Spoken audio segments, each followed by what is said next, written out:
નમસ્કાર દર્શક મિત્ર, હું છું વાહિદ મસદિયા. આપ નિહાળી રહ્યા છો હમ ટીવી ભરૂચ ન્યૂઝ. હવે નિહાળીશું આજના મુખ્ય સમાચારો. દક્ષિણ ગુજરાતના ખેડૂતો સાથે રાજ્યના જળ સંપત્તિ મંત્રી ઈશ્વરભાઈ પટેલે બેઠક કરી હતી અને ઉકાઈ જમણા કાંઠાની નહેરના સમારકામ માટે 90 દિવસ માટે પાણી બંધ રાખવાનો નિર્ણય ખેડૂતોને જાણ કરતા ખેડૂતોએ વિરોધ કરી પાણી બંધ થશે તો પાક કેવી રીતે બચશેના પ્રશ્નને લઈને રાજ્યમંત્રીને રજૂઆત કરતા ખેડૂતોના હિતમાં નિર્ણય લેવામાં આવશે તેવી ખાતરી મંત્રીએ આપી હતી. ખેડૂતોએ મંત્રી સમક્ષ રજૂઆત કરી હતી કે તાજેતરના કમોસમી વરસાદના કારણે પહેલેથી જ પાકને નુકસાન થયું છે.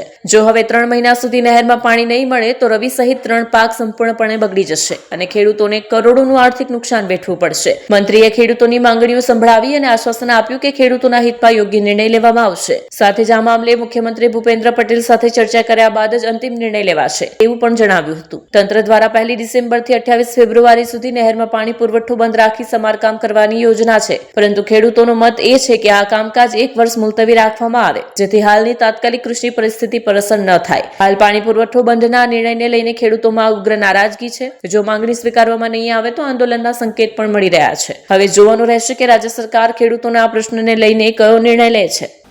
ભરૂચ તાલુકાના સુગંધિત ગામ ખાતે દેવ દિવાળી નિમિત્તે ભરાતા ભાતીગઢ મેળાની તડામાર તૈયારીઓ ચાલી રહી છે. મેળામાં 800 જેટલા સ્ટોલ ઉભા કરવામાં આવ્યા છે. મનોરંજનના સાધનો પણ લાવવામાં આવી રહ્યા છે. ભરૂચ તાલુકાના પૌરાણિક શુકલતીર્થ ગામ ખાતે દેવ દિવાળી નિમિત્તે ભાતીગઢ મેળાનું આયોજન કરવામાં આવ્યું છે. દેવઉઠી 11 થી દેવ દિવાળી સુધી 5 દિવસ મેળો ભરાય છે. ત્યારે મેળાની તડામાર તૈયારીઓ શરૂ કરવામાં આવી છે અને તૈયારીઓને આખરી ઓપ આપવામાં આવી રહ્યો છે. આ વર્ષે શુકલતીર્થ ગ્રામ પંચાયત દ્વારા મેળામાં 800 જેટલા સ્ટોલની ફાળવણી કરવામાં આવી છે. બીજી તરફ ચકદોડ સહિત મનોરંજનના સાધનો પણ લગાવવામાં આવી રહ્યા છે. આ વર્ષે વરસાદના કારણે કાદવ કીચડનું સામ્રાજ્ય જોવા મળી રહ્યું છે. જો કે ગ્રામ પંચાયત દ્વારા પુરાણની કામગીરી પણ ચાલી રહી છે. ભક્તો પાવન સલીલા નર્મદાના સ્નાન કરી શુક્લેશ્વર મહાદેવના દર્શન કરી મેળામાં મહાલવાની મજા માણે છે. ત્યારે નદીમાં ડૂબી જવાના કોઈ અનિચ્છનીય બનાવ ન બને તે માટે એનડીઆરએફ અને સ્થાનિક તરવૈયાઓની ટીમ પણ તૈનાત રાખવામાં આવશે. આ તરફ આરોગ્ય વિભાગની ટીમ તેમજ સુરક્ષા વ્યવસ્થા જાળવવા ચાંપતો પોલીસ બંદોબસ્ત પણ ગોઠવાશે. એસટી વિભાગ દ્વારા લોકો સરળતાથી મેળામાં પહોંચી શકે તે માટે એક્સ્ટ્રા બસ પણ દોડાવવામાં આવશે. मोहम्मद नौशाद आलम है, मैं नौसारी से आता हूँ. इस मेले में 10 साल से मेरे को हो गए आते हुए, लेकिन 2 साल से लगातार परेशानी हो रहा है बारिश की वजह से. लेकिन इस बार क्या है कि थोड़ा ज़्यादा ही बारिश परेशान कर रहा है. 2 तारीख से मेले का डेट है चालू होने का, लेकिन अभी तक सब धंधे वाले परेशान हैं, कुछ नहीं हो पा रहा है. गांव के लोग यहाँ पे मिट्टी उट्टी डाल रहे हैं, कोशिश कर रहे हैं, देखते हैं आगे क्या होता है. શુક્લતી ગ્રામ પંચાયત સરપંચ રણધીરસિંહ ગંભીરસિંહ માંગરોલા તારીખ 2/11/2025 તારીખ 9/11/2025 સુધી જે મેળો ભરનાર છે એ મેળાની તૈયારી ફૂલ જોશમાં ચાલી રહેલી છે ગ્રામ પંચાયત દ્વારા. અને અહીંયા આરોગ્યની ટીમ પણ હાજર રહેશે, ફાયર ફાઇટરો બી હાજર રહેશે, એનડીઆરએફની ટીમ બી હાજર રહેશે. 800 જેવા સ્ટોલ છે. અત્યારે કાદવ કિચડને લીધે માટી રેતીનું કામકાજ ચાલુ છે. મેળો સમયસર ચાલુ થઈ જશે તો દરેક ભાવિ ભક્તોને સ્નાન કરવા માટે દર્શન કરવા માટે પટેલ આમંત્રણ છે. મેળામાં સુરક્ષાને લઈને શું સુવિધા છે? સુરક્ષાને લઈને પોલીસ બંદોબસ્ત બી પૂરતો છે આપણી પાસે. પછી તરવૈયાઓની ટીમ તૈયાર છે, આરોગ્યની ટીમ પણ તૈયાર છે, સરકારી તંત્ર બધું આપણે સાથે જ છે. કેમેરાથી સુસજ્જ છે. 50 થી 60 જેવા કેમેરા લગાવેલા છે. ભરૂચના નબી પર નજીક હાઈવે ઉપર મુસાફર બનીને બેઠેલા વાહન ચોરોએ ઇકો ગાડી ચોરી જતા પોલીસે 2 વાહન ચોરોને ઝડપી લેતા તેમની પાસેથી દેશી હાથ બનાવટનો તમંચો મળી આવ્યો હતો. પોલીસે તેઓ પાસેથી 5 ગુના અંગેની વિગતો મેળવીને હવે તેની તપાસ શરૂ કરી છે. ભરૂચની જાડેશ્વર ચોકડીથી નબીપુર જવા માટે ઇકો ગાડી સ્પેશિયલ ભાડે કરી હતી અને બંને જણા બેઠા હતા. તે દરમિયાન નબીપુર હિંગલા રોડ પર જ બોસ્ટન હોટલ પાસે ઇકો ગાડીનો ચાલક પેસર કરવા સારું રોડ પર ઉતરતા આ બંને ઈસમો ગાડી લઈને ફરાર થઈ ગયા હતા. આ બનાવની વિગતોમાં તારીખ 26/10/2025 ના રોજ સફેદ કલરની ઇકો ગાડીની ચોરી થઈ હતી.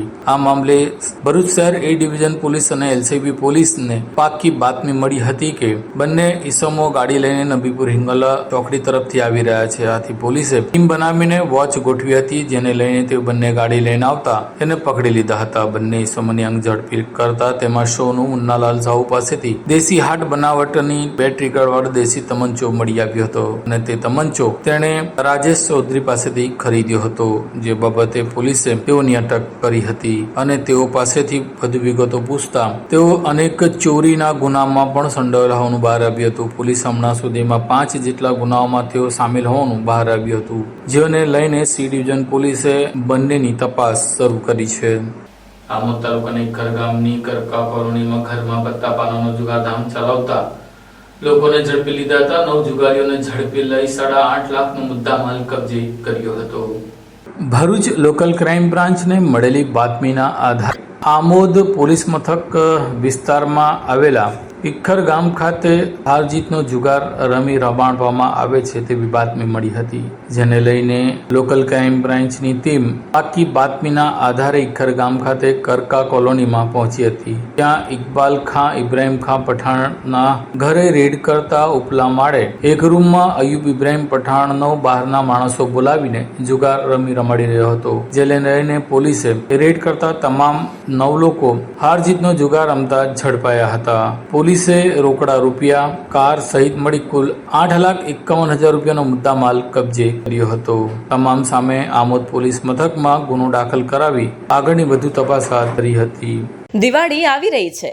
શું તમે આ તહેવારમાં નવી મુસાફરી અને નવી શરૂઆત માટે તૈયાર છો? તો તમારા પ્રવાસને શાનદાર બનાવવા માટે તૈયાર છે કિસ્મત લગેજ. અમારે ત્યાં તમને college bag, school bag, laptop bag, gym bag, duffel bag, trolley bag, tiffin bag, office bag મળી જશે.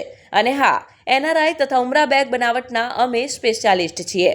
અહીં બ્રાન્ડેડ અને અમારા પોતાના હેન્ડમેડ બેગ્સનો અદ્ભુત કલેક્શન છે. અને હા, અમારા દ્વારા બનાવેલ વસ્તુઓ ઉચ્ચ ગુણવત્તાની અને ગેરંટી સાથે આવે છે.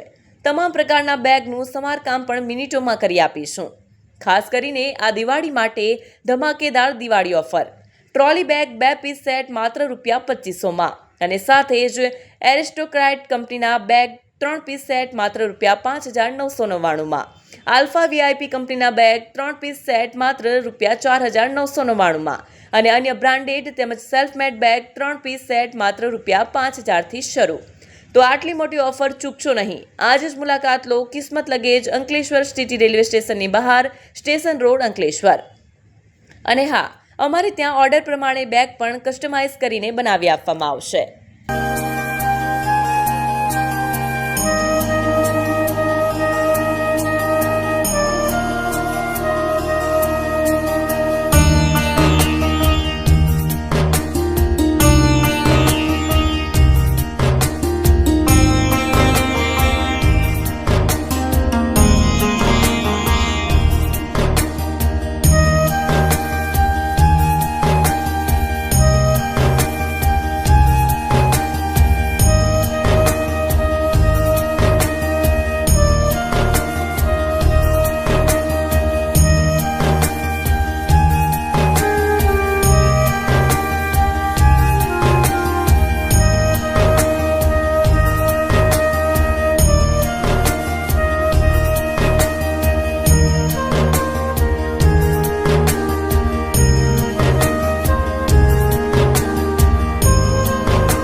क्या आप अपनी ड्रीम जॉब सर्च कर रहे हैं? तो आपका वेट हुआ खत्म. हमारी कंपनी IICL में है कुछ amazing job openings. IICL are hiring PHP developer, data analytics, UI UX graphics designer, Node.js developer, WordPress developer. From all over Gujarat. तो देर किस बात की, अप्लाई करें अभी और बने हमारी डायनामिक टीम का हिस्सा। विजिट करें हमारी वेबसाइट www.iiclindia.com/career या मेल करें अपना रेज्यूमे iiclindia06@gmail.com पर। हमारी टीम में आपको मिलेगा एक इनोवेटिव और क्रिएटिव एनवायरनमेंट ताकि आपकी स्किल्स हमेशा अपडेटेड रहे। Freshers can also apply. Contact now on 7041542766। Ankleshwar Hansot પંથકમાં કમોસમી વરસાદે ખેડૂતોના ઉભા પાકનો નાશ કરી દેતા ખેડૂતોના માથે લાખો રૂપિયાનું દેવું વધ્યું છે. હવે ખેડૂતો વળતરની માંગણી કરી રહ્યા છે.